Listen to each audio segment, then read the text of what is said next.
Assalamualaikum warahmatullahi wabarakatuh. Hai semua, perkenalkan nama saya Muftiyah Khalila, saya dari kelas 11 eksklusif B.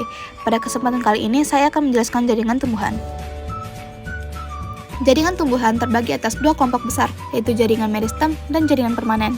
Jaringan meristem merupakan jaringan muda yang sel-selnya aktif membelah, sedangkan jaringan permanen adalah jaringan yang sudah berdiferensiasi, sehingga bentuk dan fungsinya tetap.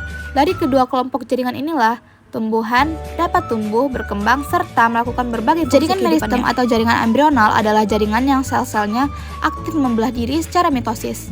Jaringan meristem memiliki sifat-sifat sebagai berikut. 1. Disusun oleh sel-sel muda yang aktif membelah dalam fase pertumbuhan dan perkembangan. 2. Tidak memiliki ruang antar sel atau susunan selnya rapat. 3. Sel-sel berbentuk bulat, lonjong, poligonal, kuboid, atau prismatik dan memiliki dinding sel yang tipis. 4. Di dalam sel mengandung banyak protoplasma. 5. Sel memiliki satu atau dua inti sel yang besar. 6. Vakuola sangat kecil atau tidak ada sama sekali. Jaringan meristem berdasarkan asal terbentuknya. Berdasarkan asal terbentuknya, meristem dibedakan menjadi meristem primer dan meristem sekunder. Meristem primer terdapat pada tumbuhan dewasa yang masih aktif membelah, biasanya berada di ujung batang dan ujung akar. Meristem ini berasal dari promeristem yang sudah ada sejak fase embrio. Sementara itu, meristem sekunder berasal dari sel-sel dewasa yang kembali bersifat meristematik. Contohnya kambium dan kambium gabus atau jaringan meristem berdasarkan letaknya. Berdasarkan letaknya, jaringan meristem dapat dibedakan menjadi meristem apikal, interkalar, dan lateral. Meristem apikal terletak di ujung pucuk batang dan akar, menyebabkan pertumbuhan memanjang yang disebut pertumbuhan primer. Dari aktivitas meristem apikal akan terbentuk daun, bunga, dan tunas apikal yang dapat berkembang menjadi cabang samping. Meristem interkalar berada di antara jaringan dewasa, misalnya pada pangkal ruas rumput-rumputan, beberapa spesies karyofil poligon, serta equisetium. Sedangkan meristem lateral terletak sejajar pada permukaan batang atau akar, contohnya kambium vaskuler dan velogen, yang berperan dalam pertumbuhan sekunder sehingga batang dan akar menjadi lebih besar. Jaringan permanen. Jaringan permanen berasal dari pembelahan sel meristem baik primer maupun sekunder yang kemudian berdiferensiasi sesuai fungsinya. Jaringan ini ditandai dengan sel-sel yang tidak lagi aktif membelah, berukuran relatif besar, memiliki vakuola besar dengan plasma sel sedikit, kadang sudah mati dan biasanya terdapat ruang antar sel. Jaringan epidermis. Jaringan epidermis menyusun lapisan terluar organ tumbuhan seperti akar, batang, daun, bunga, buah, dan biji. Fungsinya adalah melindungi bagian dalam tumbuhan dari pengaruh luar, misalnya perubahan suhu, gangguan mekanis, penguapan, dan hilangnya zat makanan. Ciri-cirinya yaitu umumnya satu lapis sel, tanpa ruang antar sel, bentuk sel bervariasi, mengandung banyak vakuola, serta dinding sel yang dapat mengandung lignin, kutikula, atau pektin. Sel-sel epidermis bisa bermodifikasi menjadi stomata, trikoma, emergensia, sel kipas, spina, sel kersik, litokis, filamen, dan lain-lain. Modifikasi epidermis stomata adalah pori-pori atau celah mikroskopis pada epidermis daun, batang, dan bagian tumbuhan lainnya yang berfungsi sebagai tempat pertukaran gas antara tumbuhan dan lingkungannya. Stomata dapat membuka dan menutup. Modifikasi epidermis trikoma adalah rambut-rambut halus atau tonjolan yang tumbuh pada permukaan epidermis tumbuhan. Berasal dari bahasa Yunani, trikoma yang berarti rambut. Struktur ini merupakan salah satu derivat atau bagian tambahan dari jaringan epidermis yang memiliki beragam bentuk, susunan, dan fungsi. Mengacu pada struktur berupa tonjolan pada permukaan organ tumbuhan yang terbentuk dari jaringan epidermis dan jaringan bawahnya, atau subepidermis.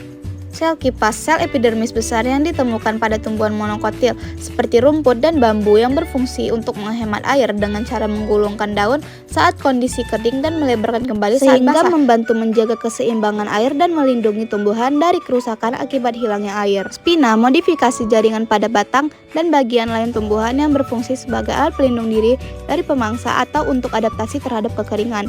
6. Sel kersik, sel epidermis pada tumbuhan yang berisi kristal silika dan berbentuk bulat, elips, halter, atau pelana. Selanjutnya, jaringan parenkim. Jaringan parenkim atau jaringan dasar tersusun dari sel-sel hidup berdinding primer tipis dan berbentuk polihedron. Sel memiliki inti vakuola besar serta ruang antar sel sehingga letaknya tidak rapat. Parenkim bersifat meristematik karena masih bisa membelah, sehingga penting dalam regenerasi. Berdasarkan fungsinya, parenkim dibedakan menjadi parenkim asimilasi, penimbun, air, udara, pengangkut, dan penutup luka. Berdasarkan bentuk, ada parenkim palisade, bunga karang, bintang, dan lipatan. Lalu jaringan penyokong. Jaringan penyokong memberi bentuk dan kekuatan, ciri umumnya memiliki dinding sel tebal dan kuat, serta mengalami spesialisasi. 1. Kolenkim. Sel hidup dengan bentuk beragam, penebalan dinding tidak teratur, terdapat di batang muda, daun, bunga, dan buah. Isi sel bisa mengandung kloroplas dan tanin. 2. Sklerenkim. Sel mati dengan dinding sekunder tebal berisi lignin, keras, kenyal, tanpa protoplas. Lalu jaringan pengangkut atau vaskuler. Tumbuhan tingkat tinggi memiliki jaringan pengangkut berupa xilem dan floem. Xilem mengangkut air dan mineral dari akar ke daun, tersusun dari trakeit, trakea, serat xilem, dan parenkim xilem. Sel-selnya mati, berdinding tebal, dan mengandung lignin. Floem berfungsi mengangkut hasil fotosintesis dari daun, tersusun dari unsur tapis, sel pengiring, serat floem, parenkim floem, dan sel albumin. Lalu jaringan sekretori. Jaringan ini menghasilkan zat tertentu, misalnya saluran getah, sel resin dan minyak, sel lendir, sel penyama, dan sel mirosin.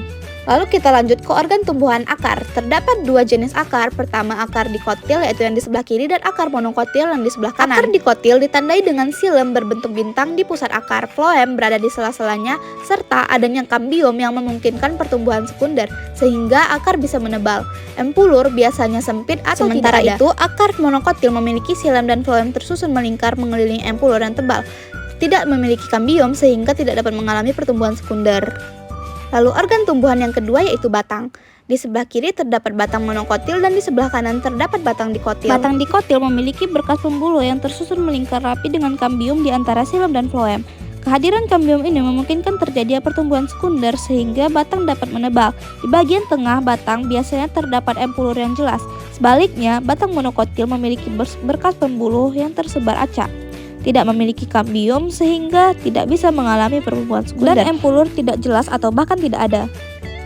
Lalu organ tumbuhan terakhir yaitu daun.